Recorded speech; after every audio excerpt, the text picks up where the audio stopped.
असम में जो गुवाहाटी का जो पानी है आर्टिफिशियल फ्लड है उसको वो हाल वो लोग ठीक कर नहीं पाता है, तो असम का पूरा फ्लड कैसे ठीक करेगा? ये गवर्नमेंट सिर्फ बोलने में वो लोग एक्सपर्ट है, और specially they are telling about the metro rails, but they cannot solve the problem of flood in Guwahati itself, and they are showing the dream of metro rails in Guwahati.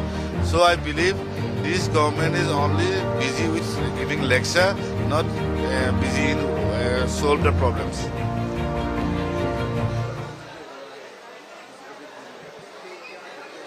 Ram मंदिर तो आपने देखा क्या हुआ, जो राम मंदिर का जो पैसा वो लोग ठीक कर रख नहीं सकते हैं, बाकी क्या रखेगा?